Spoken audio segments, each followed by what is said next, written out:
Ladies and gentlemen, we would like to welcome everyone to the Embassy of India in Japan for today's event on IPOI, India-Japan Partnership in Maritime Connectivity.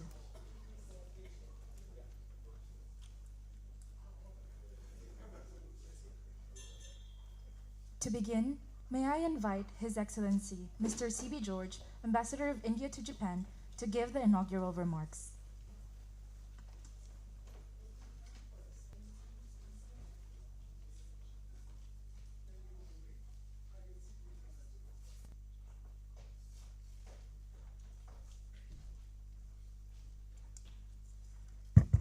Good afternoon, everybody. His Excellency Mr. Minoru Kihara, Honorable Member of the House of Representatives and former Defense Minister, Secretary General of LDP IPOI Strategy Headquarters, His Excellency Mr. P. Kumaran, Secretary East, Vice Minister for East at the Ministry of External Affairs, His Excellency Mr. Shingo Miyamoto, Director General, Southeast and Southwest Asian Affairs Department, Ministry of Foreign Affairs of Japan, distinguished guests, ladies and gentlemen, good afternoon and a very warm welcome to all of you. I am delighted to welcome you all today for this important discussion on Indo-Pacific Oceans Initiative, IPOI, and India-Japan collaboration in Indo-Pacific region. This theme lies at the heart of the shared vision and deepening strategic partnership between our two countries. Our synergy in this region goes far beyond bilateral benefit. It aims at promoting peace, stability, and sustainable growth across one of the most dynamic regions of the world. I am very happy that today we have with us His Excellency Mr. Minoru Kihara, who has been the Defense Minister of Japan and has played a very important role personally in building our cooperation in Indo-Pacific. I remember accompanying him to India for the last 2+2 dialogue, Foreign Ministers, Defense Ministers dialogue he held in India, which was a major step towards building this partnership. I wholeheartedly welcome him today for this discussion. I am also happy that our Secretary East, who is the Vice Minister for East in the Ministry of External Affairs, is also participating in this virtually. I would have loved him to be part of this physically, but he couldn't come due to the parliament session which is going on in India. And now we also have Mr. Miyamoto, who is I would say that a very close friend of India and spearheading our relationship at the bilateral level. The Indo-Pacific region is home to over half of humanity and serves as the world's principal focus for trade, energy, and innovation. For India, this region is not merely a geographic space, it is a strategic arena central to our national interests. Japan's security and economic well-being are also deeply intertwined with the Indo-Pacific, as it relies on the region's sea lanes for energy imports and trade. A stable, rule-based Indo-Pacific is essential for safeguarding both our economic interests and ensuring freedom of navigation. I recall last year I had visited the Andaman Nicobar Islands and was very happy to the significant progress we are making in ensuring that the Andaman Nicobar Islands will become an important spot for security and stability of the region. If you look at it, the gateway from the Middle East to the Pacific Ocean goes through from the Middle East to the Arabian Sea, to Indian Ocean, Bay of Bengal, then to the Andaman Nicobar Islands, to Malacca Strait, South China Sea, to Japan.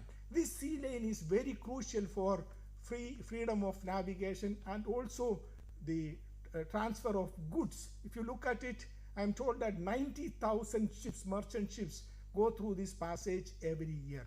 So stability and security of that region is very important, and I was very happy to see the new security bases that India is developing in the Andaman Nicobar Islands.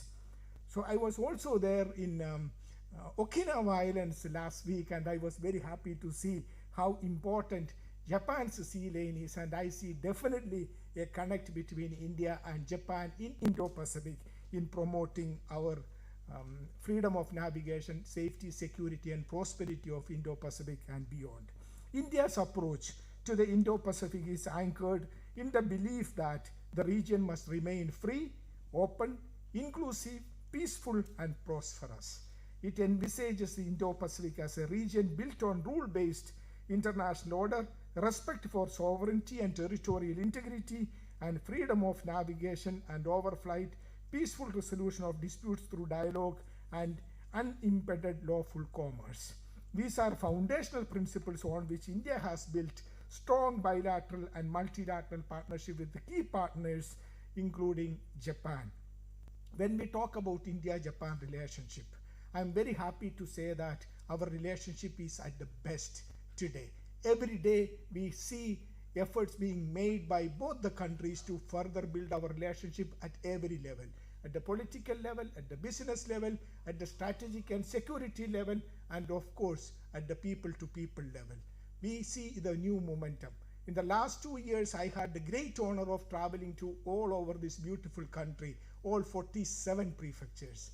And I was very happy to see the momentum for India at every part of this country. Same thing I was noticing in India too.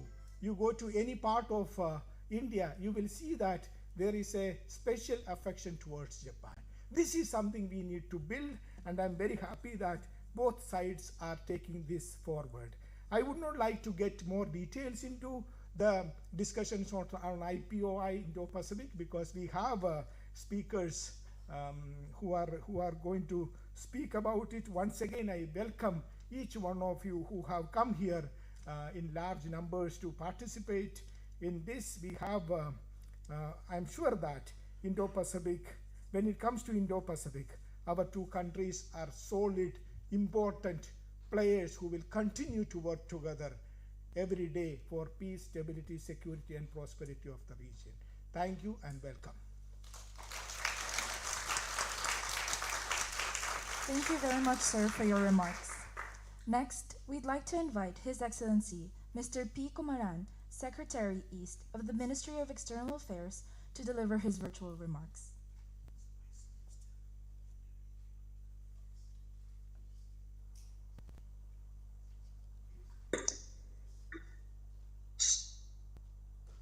As dependent is somewhere.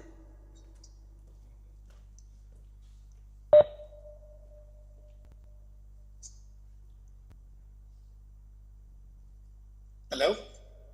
Is it okay to start?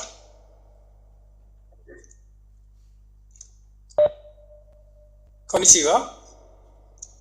Excellencies, distinguished guests, esteemed colleagues and friends, namaskar and good afternoon. It's a privilege to address this gathering at a time when maritime connectivity is not just a strategic imperative, but a defining force shaping our shared future.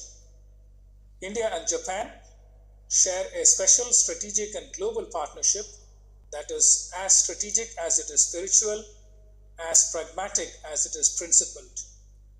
Our convergence is rooted in shared values of democracy, rule of law, freedom of navigation, and a mutual commitment to an open, stable, and prosperous Indo-Pacific. The Indo-Pacific is the fulcrum of global trade, the engine of future economic growth, and home to over half of humanity. It is also where traditional and non-traditional challenges intersect, ranging from piracy and climate change to supply chain vulnerabilities and resource competition. For both India and Japan, the Indian Ocean is a lifeline, carrying much of our energy imports and trade. Ensuring secure sea lanes of communication is not just an economic necessity, but a strategic imperative for us. India, like Japan, is committed to a free, open, inclusive, peaceful, and prosperous Indo-Pacific, founded on respect for international law, sovereignty, and the UN Convention on the Law of the Sea, UNCLOS.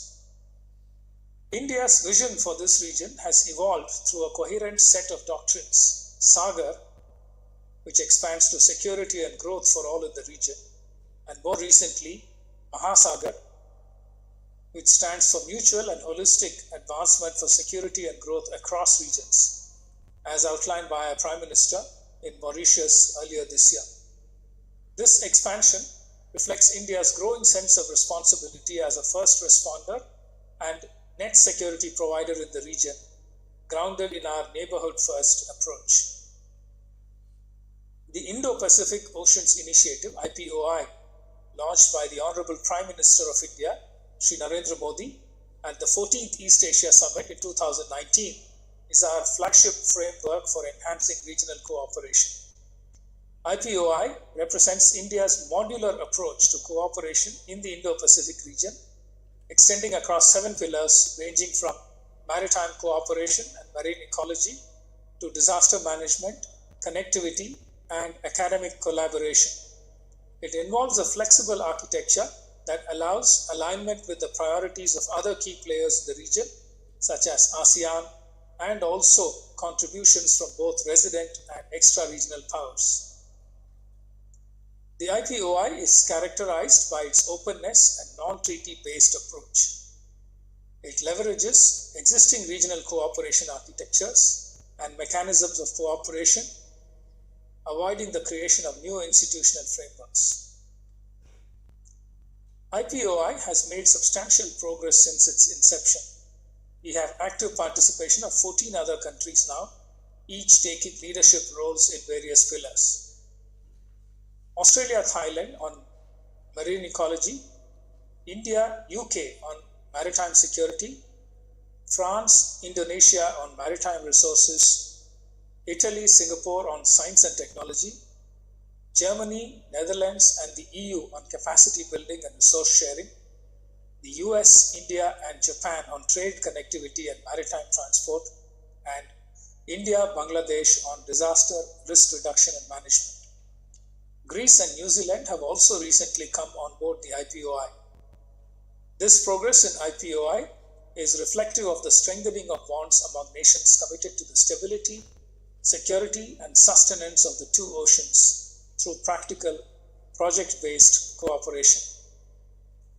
We are deeply encouraged by Japan's active leadership in co-steering the trade, connectivity, and maritime transport pillar alongside India and the United States.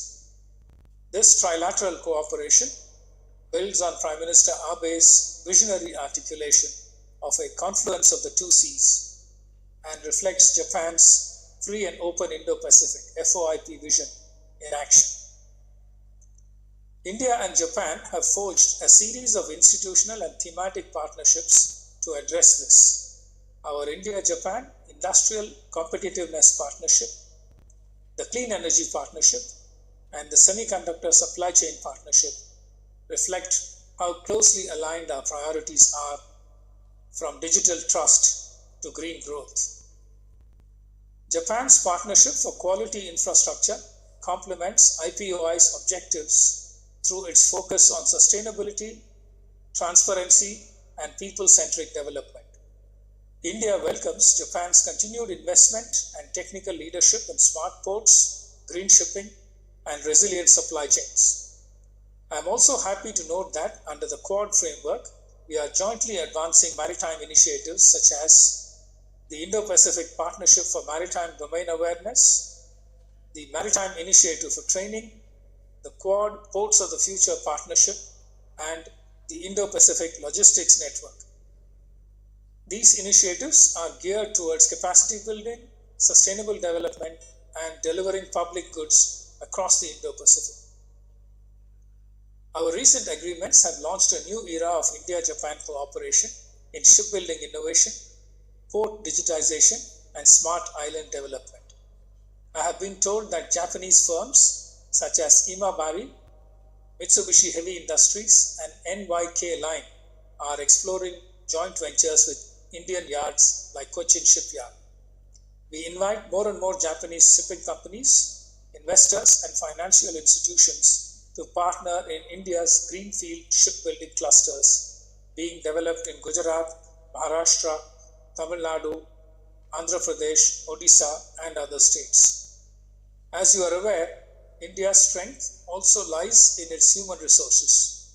We have over 315,000 trained seafarers with structured programs under development to support Japanese industries' workforce needs. Initiatives such as those by Kanagawa Dockyard and the Imabari Shipbuilding to train Indian seafarers are commendable. Maritime innovation now sits at the intersection of logistics and digital transformation. India is implementing AI-based logistics optimization, blockchain for port documentation, and IoT-based smart post systems. Our goal is to reduce turnaround times, cut emissions, and improve efficiency, all areas which are ripe for India-Japan collaboration. India's Sagarmala 2.0 aims to comprehensively boost all parts of our maritime ecosystem, including port modernization and expansion, increase our ability to facilitate trade and handle more containerized traffic, drive coastal economic growth and boost infrastructure, focus on areas of shipbuilding, repair, braking, and recycling, leverage significant investments to port expansion, shipbuilding capacity, and port infrastructure, strengthen maritime economy by promoting coastal shipping, inland waterways for cargo transport, etc., promote green shipping and sustainable coastal development. 3 major green hydrogen hub ports, Kandla, Tuticorin, and Paradeep, are being developed. We welcome Japanese expertise in hydrogen technology, LNG infrastructure, and clean fuels to support these transitions. India and Japan are natural partners in this maritime journey. We have the trust, the tools, and the political will. Japan is leading the connectivity pillar under the Indo-Pacific Oceans Initiative, as I mentioned earlier. We are committed to enhancing connectivity and building resilient infrastructure, which are crucial for the economic integration of the region. Excellencies, ladies and gentlemen, the Indo-Pacific Oceans Initiative is not just a framework. It is a compass guiding us towards a future where connectivity is empowerment, ports are gateways, and oceans are bridges, not barriers. I remain hopeful that our partnership will continue to illuminate the path toward a peaceful, prosperous, and inclusive Indo-Pacific. Arigatou gozaimasu. Thank you very much. Thank you for your remarks. Next, we'd like to invite His Excellency Mr. Minoru Kihara, Honorable Member of the House of Representatives, former Defense Minister, and Secretary General of LDP FOIP Strategy Headquarters, to deliver his remarks.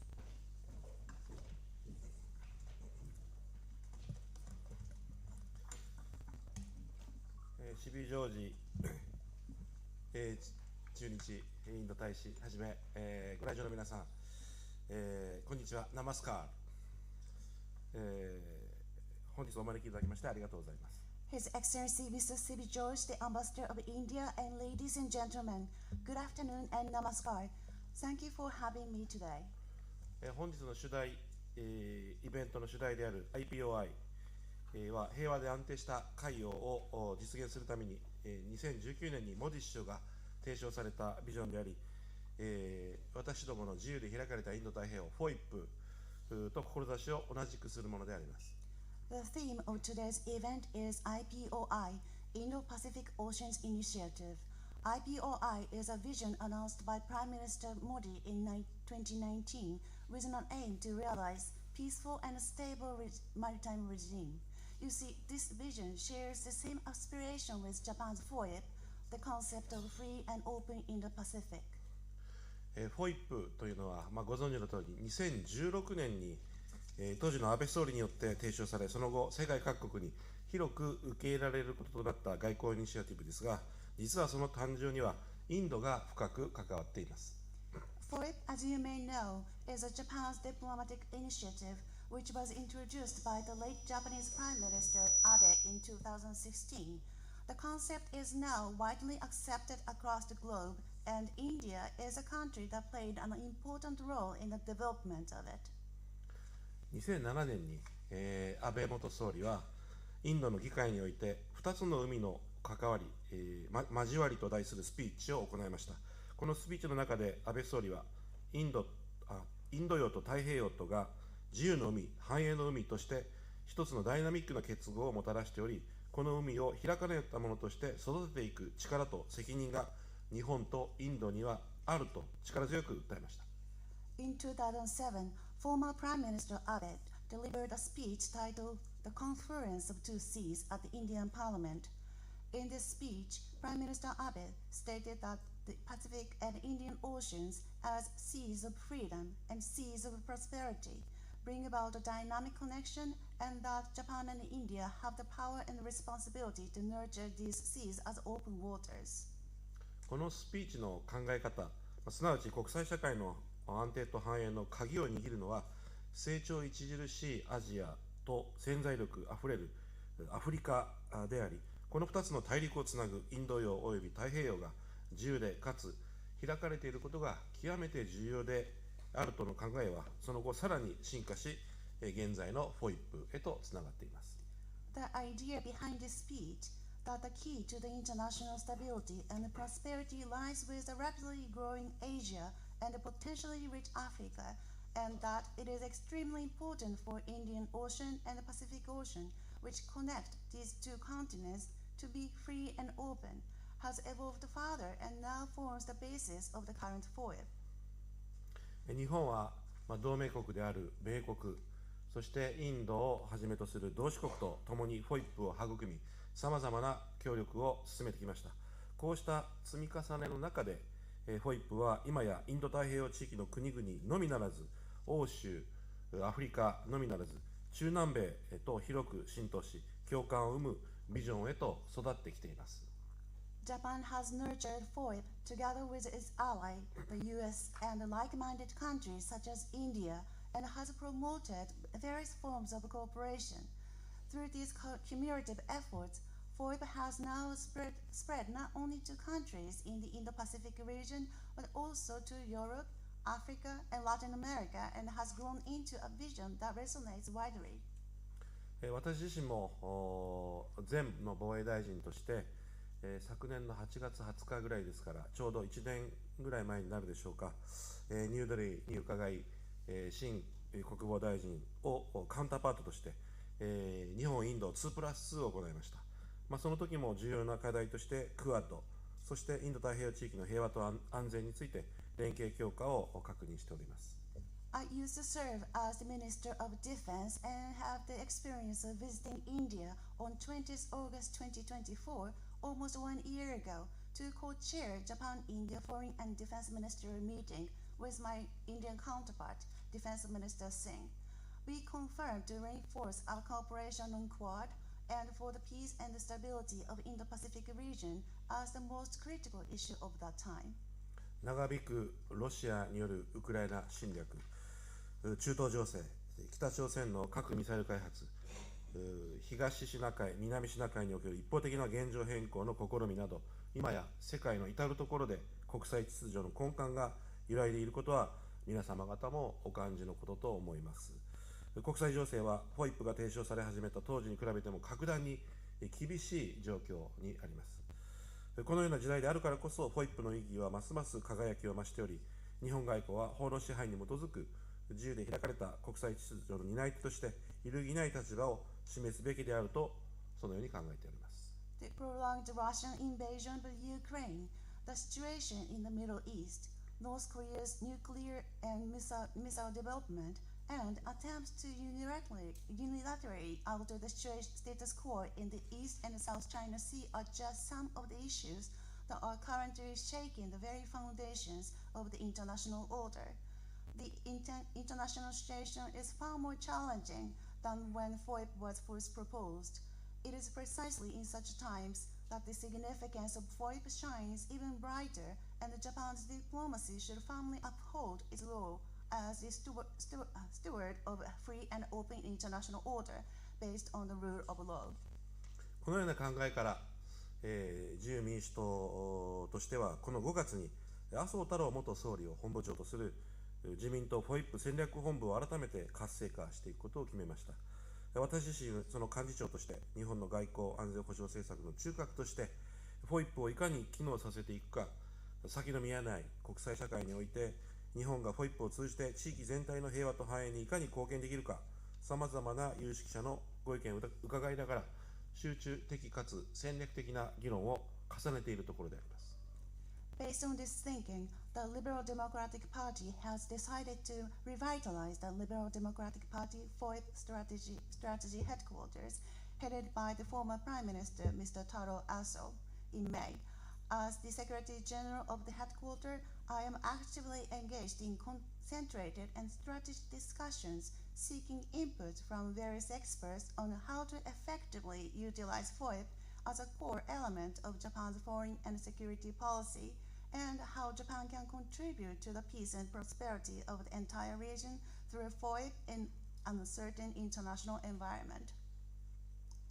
言うまでもなく、この FOIP を実現していく上では、インドは欠くことのできない極めて重要なパートナーです。インドは世界最大の民主主義国家であり、急速な経済成長を遂げるとともに、インド洋における戦略的要衝としての地政学的にも大変重要な国です。日本とインドは特別戦略的グローバルパートナーシップの下で、インド太平洋地域の平和と繁栄の実現に向けて共同していくという揺るぎない決意を共有しています。2019年にモディ首相が提唱した、この IPOI も同じ決意の下で策定されたものと承知しています。Needless to say, India is an indispensable and extremely important partner in realizing FOIP.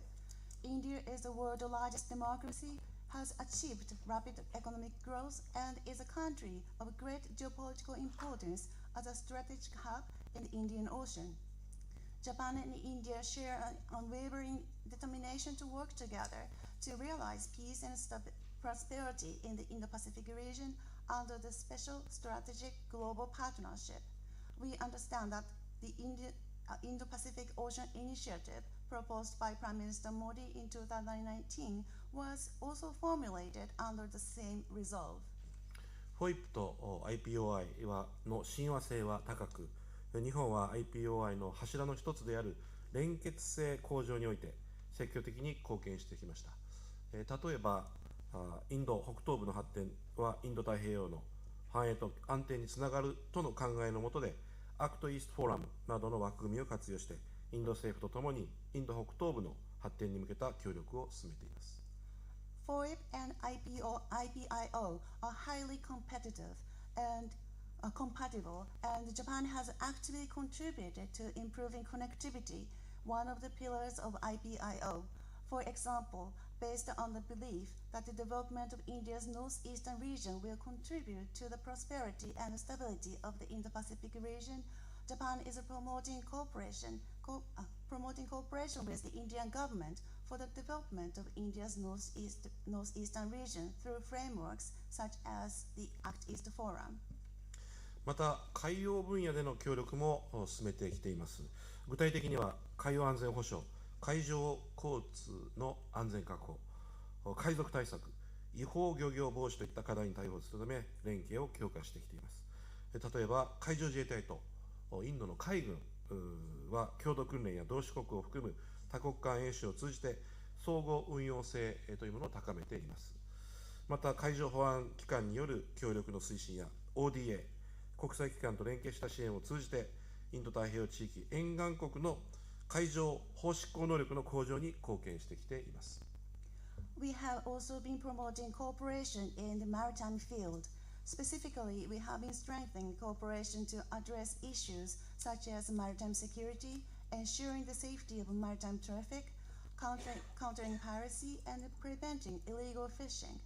For example, the Japan Maritime Self-Defense Forces and Indian Navy have been enhancing interoperability through joint training and multilateral exercises involving like-minded countries. Furthermore, we have contributed to enhancing the maritime law enforcement capabilities of coastal countries in the Indo-Pacific region through the promotion of cooperation among maritime security agencies, ODA, and support and collaboration with international organizations. さらに日印間の人と人とのつながりも一層進化させていきたいと考えます。両国間の学術交流、技能実習生の受け入れ、スタートアップや先端技術分野での連携など、将来を担う若年層の交流が日印間のさらなる発展の礎となることを確信をしています。Furthermore, we like to further deepen people-to-people ties between Japan and India. We are confident that exchanges between the younger generations who will play a key role in the future through academic exchanges, the acceptance of technical interns, and the cooperation in startups and cutting-edge technology fields will serve as a foundation for the further development of Japan-India relations. 国民の代表である私のような国会議員、議員間の交流も両国関係の進化につながるものと考えます。私はこうした多層的な協力関係の進化に貢献するべく議員間の交流を積極的に行ってまいりたいと考えています。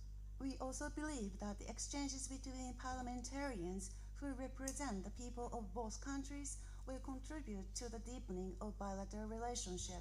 I myself would like to actively promote exchanges between parliamentarians in order to contribute to the deepening of those multi-layered cooperative relations. FOIP と IPOI の共通した理念である法の支配に基づく国際秩序を実現するためには、日印が緊密に連携する必要があります。さらに2国間だけでなく同志国間の協力も重要です。日本はインド太平洋地域、ひいては世界の平和と繁栄のためにインドをはじめ各国との協力を強化していくべきだと考えます。In order to realize a maritime order based on the rule of law, which is a common ideal of FOIP and IPIO, Japan and India must work closely together. Furthermore, cooperation not only between the two countries but also among like-minded countries is important. Japan believes that it should strengthen cooperation with India and other countries for the peace and prosperity of the Indo-Pacific region and the world at large. 最後に私たち自由民主党として政府と緊密に連携しながら平和で安定した国際秩序の実現に向けて、全力を尽くしていくことを約束します。Let me conclude my remark by representing the Liberal Democratic Party that we will also work closely with the government to do its utmost to realize a peaceful and stable international order. ご清聴ありがとうございました。Thank you very much for your attention.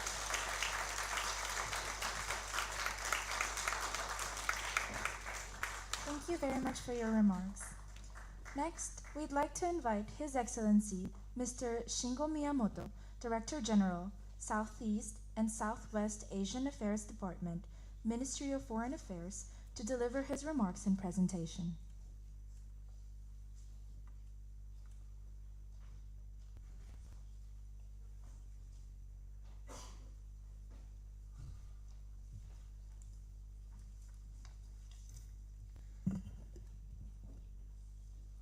Hello, Excellencies, Minister, Ambassador, friends from India and from Japan. Namaste. It's an honor for me to be here today. No translation. Sorry. I meant to show you a slide which I had made to show you how Japan's India's IPOI and Japan's free and open Indo-Pacific have this extremely amazing convergence, not just on the level of ideas, but indeed on what is happening on the ground. And I meant to show you this slide, which I'm sure you cannot see. I'm sorry for the technical issues. I was not able to have it projected on the screen, but I will try to explain what is on the sheet. And in the future, I hope I can share it with you. You can see that it's a map of the Indo-Pacific region. And you can see the blue things, on the map. These are projects that are ongoing, supported by Japan, okay? And it's all over the place, but I can give you some examples. One is East-West Economic Corridor, which is cutting across the countries like Vietnam and Thailand. Another is the Southern Economic Corridor that goes through the southern part of Vietnam into Thailand. These are these blue lines which you cannot see. However, you see the red line connecting the endpoints of those two corridors which are being built by Japan. The red line is an Indian project. It's called India, Myanmar, Thailand Trilateral Highway Project. You see, and you can see these red things which are the Indian projects in the same region. I was able to pick out these Indian projects on open source information. It's, these are on the website of the Indian External Affairs Ministry. But if you dive into because you can see these red projects in places like Southeast Asia, Nepal, in the Maldives, in the Middle East, and also in East Africa, you see. And these are projects that are being done by India itself. And some of the projects that Japan is doing and India is doing already interconnect with each other. I'm sure when I was serving in India, I did a collection of Japanese projects and Indian projects in Bangladesh. And naturally, we had a network of interconnecting projects that our two countries were doing together in Bangladesh. But it's not only in Bangladesh. And I'm sure that if I did the research together with Ambassador George and found out all of the projects that our respective countries are doing together in the Indo-Pacific region, especially in the area of maritime connectivity, I am sure that we will have an impressive map of networks of cooperation which are supported by our two countries. Of course, these are not coordinated projects because we're not doing any of these one projects together. But if we put together and overlay with each other the projects that we are doing in the region, that is already a network in itself. And I think it's a network that is worth being highlighted. So as the Director General in charge of Japan-India relations, my dream is that in the future, we will have a better vision of these types of projects that we're doing, in fact, we're doing together in the region, which overall will have the impact of improving the connectivity and the economic, even, I guess, supporting the economic prosperity and even security of the region as a whole. I think the map that I intended to show you is sort of like the translation of what Minister Kihara was saying. He was explaining this concept in a very beautiful, well-organized way that anyone can understand. But if you translate that onto a map and you see it, you will see that in fact our two countries are working together on the ground to give real presence on the ground to this concept that our two countries share. So thank you so much. Sorry I couldn't show you this map on the big screen, but I look forward to working with each and every one of you to enhance the important friendship that we have between our two countries. Thank you so much.